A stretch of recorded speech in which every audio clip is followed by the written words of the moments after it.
संजय जी, एक बड़ी खबर हम अपने दर्शकों को बता दें कि वक्फ कानून पर सुप्रीम कोर्ट में आज की सुनवाई पूरी हो गई है।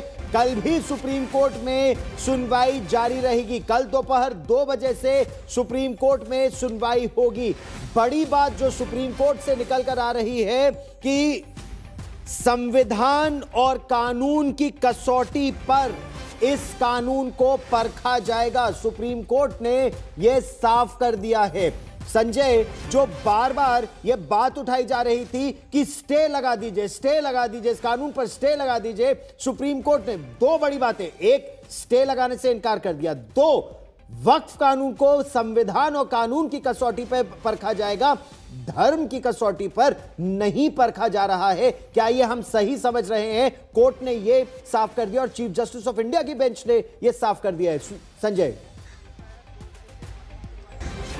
जी हाँ, बिल्कुल ये वैसा ही मामला है कि आप सुनार के पास सोना लेकर जाए और कहिए कितना खरा है कितना खोटा है, तो उसे अपनी कसौटी पर उसे खींचना पड़ता है, और जब वो सोने की रेखा बनती है उससे पता चलता है, वो पारखी बता देता है, जौहरी बताता है इसमें इतना खोट है इतना खरा है।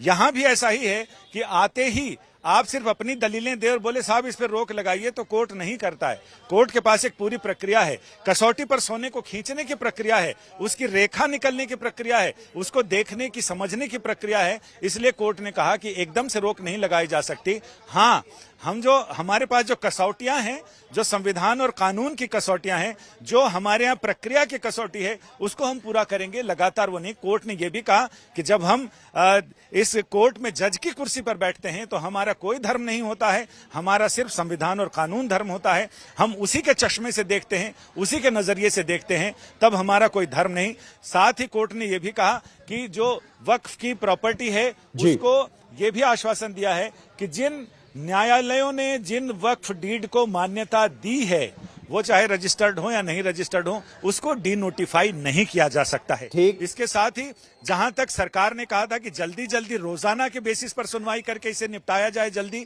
कोर्ट ने कल सुनवाई आगे जारी रखने की बात कह के इस मंशा को जता दिया है कि कोर्ट भी इस मामले को जल्दी निपटाना चाहती है, यानी जल्दी सुनकर उसमें न्याय करना चाहती है। दूध का दूध और पानी का पानी।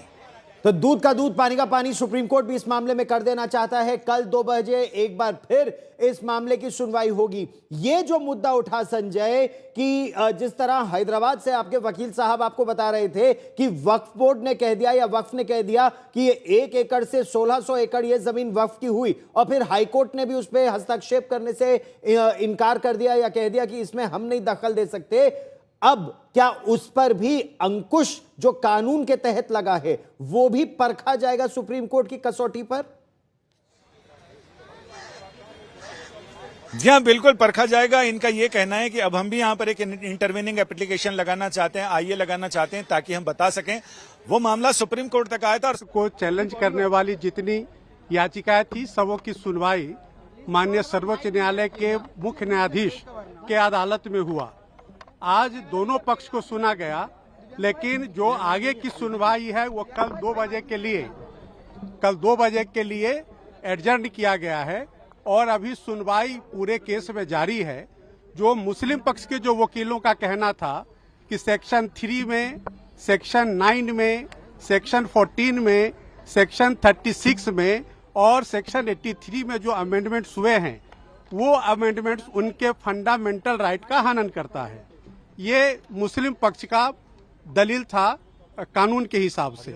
दूसरा उनका कहना है कि जो उनका फंडामेंटल राइट है आर्टिकल 25-26 में, यह जो संशोधित कानून है ये उसका हनन करता है। लेकिन भारत सरकार के तरफ से सॉलिसिटर जनरल और हम लोग जो समर्थक इस संशोधन के हैं, हम लोग के तरफ से जो सीनियर एडवोकेट्स और हम लोगों ने भी अपनी बात रखी कि जो अमेंडमेंट है वो बिल्कुल संविधान सम्मत है, और उसमें के अमेंडमेंट को जब आप देखेंगे, चाहे वो सेक्शन 3 का अमेंडमेंट हो, सेक्शन 9 का अमेंडमेंट हो, सेक्शन 14 का अमेंडमेंट हो, सेक्शन 36 का अमेंडमेंट हो, 83 में, तो कोई भी फंडामेंटल राइट का हनन नहीं हो रहा है। माननीय बेंच भी अपने ऑब्जर्वेशन में कहा कि हाँ, जो बहुत सारे अमेंडमेंट्स हैं वह ऐसा प्रतीत होता है कि संविधान के अनुसार है, लेकिन उनका जो यूजर का जो डेफिनेशन है उस पर कोर्ट कुछ क्लैरिफिकेशन चाह रही थी।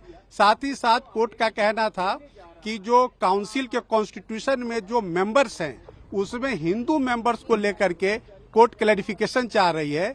इन दो मुद्दों पर कल सॉलिसिटर जनरल साहब से और जो हिंदू पक्ष के जो तमाम हम वकील हैं हम लोगों से उस पर असिस्टेंस मांगा है, क्लैरिफिकेशन मांगा है।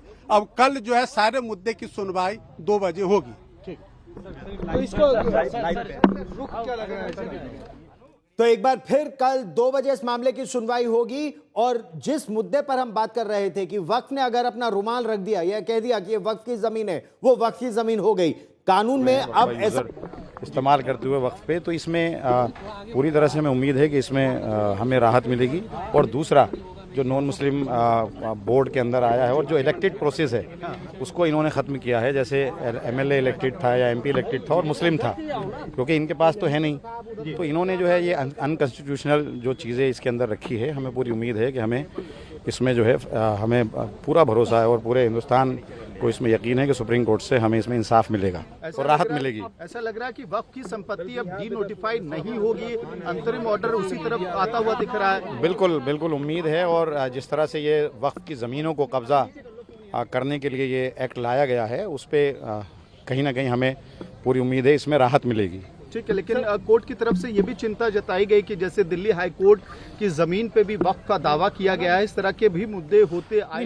मैं वहाँ चेयरमैन रहा हूँ, हमने अभी ऐसा कभी नहीं। देखिए कोई भी आदमी खड़े होकर के मीडिया के अंदर कह दे, देखिए वक्फ की यहाँ पर दिल्ली के अंदर 1977 प्रॉपर्टीज़ हैं और सबका गजट नोटिफिकेशन है, वो सब जो है गजट में है और एरिया भी गजट के अंदर है।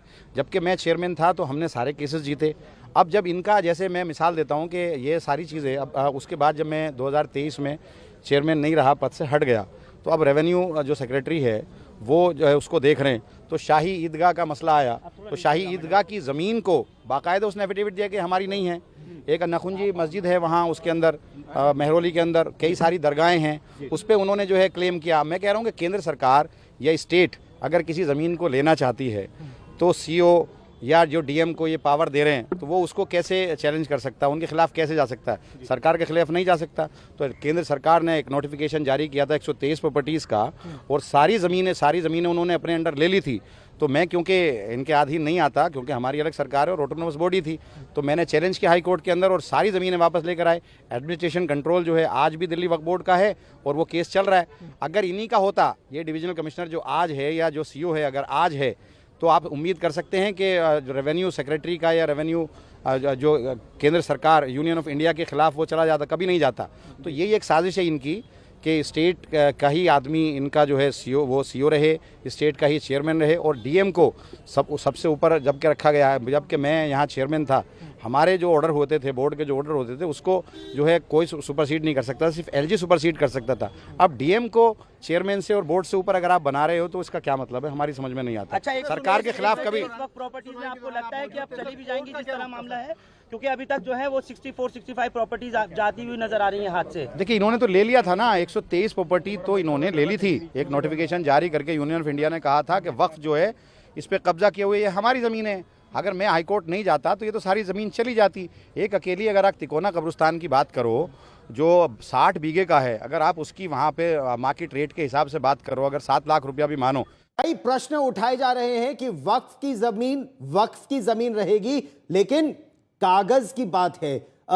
संजय, 16वीं 17वीं 18वीं शताब्दी की मस्जिदों के पास कागज नहीं है, उसका क्या सॉल्यूशन है? कोर्ट ने जिसको वक्फ की जमीन मान लिया वो तो कोर्ट ने कह दिया वो वक्फ की ही रहेगी, लेकिन ऐसी भी जमीन है जिसके पास वक्फ के पास कागज नहीं है, सरकार का कहना है हमारी है, उसका क्या होगा? सरकार ने अपनी तरफ से ये कहा कि 1923 से वक्फ का। सर क्या आप एक बार अपना नाम बता के? हमने एडवोकेट वरुण देव मिश्रा हम लोगों ने वक्फ एक्ट को चैलेंज करा था, रिसेंट अमेंडमेंट्स को। सुप्रीम कोर्ट ने आज मैटर पार्ट हर्ट सुना है।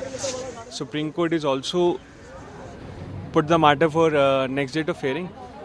इसमें हिंदी में बोलना है, इंग्लिश में बोलना है? बोलते हैं, है ना?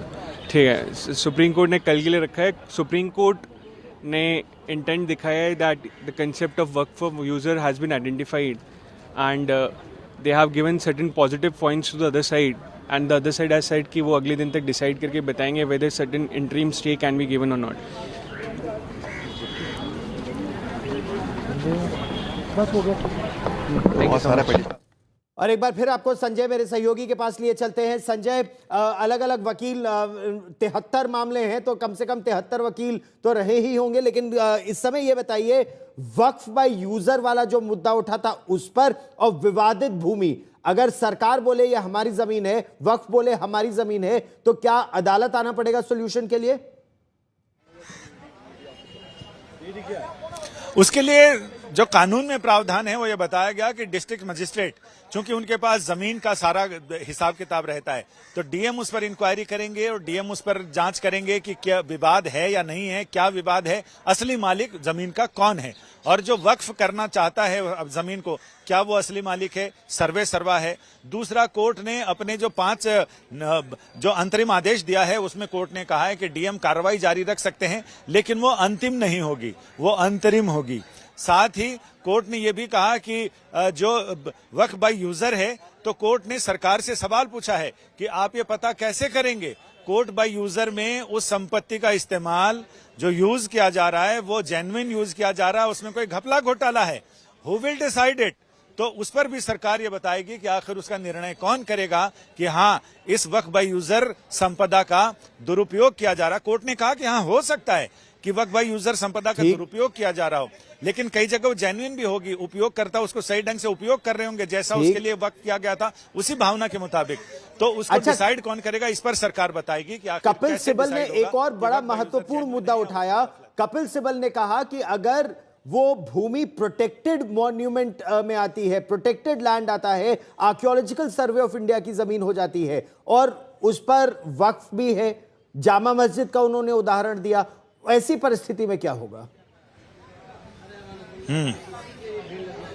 हाँ, तो वो सरकार से ये पूछा है कोर्ट ने कि आप ये बताओ कि ऐसी परिस्थिति में क्या होगा, 200-300 साल पुराने वक्फ की गई संपत्ति है, उसके कागजात कहां से मिलेंगे, तो सरकार इस पर भी बताएगी कि उनके पास क्या है। इसके अलावा नॉन मुस्लिम मेंबर्स पर भी कोर्ट ने पूछा कि कितने, ये अधिकतम है 2 की संख्या या न्यूनतम है, उसे भी बढ़ा सकते हैं। सरकार ने बड़ी चतुराई से कहा कि 2 ही मेंबर नॉन मुस्लिम हो सकते हैं, लेकिन वहीं एक पोल ये है इस मामले में कि जो पदेन सदस्य होते हैं इसके वक्फ कमेटी के, वक्फ बोर्ड के, तो उसमें वो पदेन सदस्य अगर मुस्लिम हो तो क्या उनको 2 मेंबर्स की तरह काउंट किया जाएगा, लेकिन ऐसा नहीं है, वो पदेन सदस्य की तरह ही काउंट किए जाएंगे, वो चाहे मुस्लिम हो या सिख हो, ईसाई हो, कोई भी धर्म के मानने वाले, ये 2 नॉन मुस्लिम मेंबर तो होंगे ही होंगे।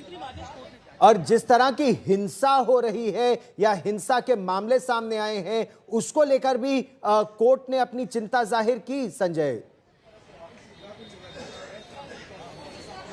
हाँ, कोर्ट ने इसमें भी अपनी चिंता जाहिर की है और कोर्ट ने कहा कि जिस तरह से इन मामलों को सड़कों पर निपटाया जा रहा है, ये अदालतों में ही निपटाए जाने वाले मसले हैं, इसलिए इसको अदालतों में ही निपटाया जाना सही है। तो मामले अदालत में है, अदालत में ही सुलझाना चाहिए। और वक्फ संशोधन मामले में कई याचिकाएं दायर हुई हैं, 73 याचिकाएं हैं। आज सुप्रीम कोर्ट में सुनवाई शुरू हो गई, कल 2 बजे फिर सुनवाई होगी। इस मामले की सुनवाई chief justice Sanjeev Khanna, justice Sanjay Kumar और जस्टिस केवी विश्वनाथन की 3 जजों की बेंच, अध्यक्षता चीफ जस्टिस ऑफ इंडिया खुद कर रहे हैं। इस बेंच पे सुनवाई हो रही है, 73 याचिकाएं दायर हैं, लेकिन शुरुआत में ही चीफ जस्टिस खन्ना ने साफ कह दिया कि हम सबको तो नहीं सुन सकते। उन्होंने कहा कि 2 हिस्सों में अपनी बातों को रखें और कोई भी बात दोहराई ना जाए। उन्होंने यह भी कहा कि याचिकाकर्ताओं को भी तय करना चाहिए था कि पहले किसे सुना जाए। मुख्य न्यायाधीश ने कहा कि वरिष्ठ अधिवक्ता राजीव धवन क्योंकि सबसे वरिष्ठ है, इसीलिए आरंभ वही कर सकते हैं। लेकिन सिब्बल ने शुरुआत की, यह मामला सीधे सुप्रीम कोर्ट में दाखिल किया गया क्योंकि यह संवैधानिक मुद्दे, विशेष रूप से अनुच्छेद 26 और धार्मिक स्वतंत्रता और केंद्र के वक्फ संशोधन अधिनियम 2025 की वैधता से जुड़ा है। इस बड़ी खबर पर लगातार रहेगी नजर।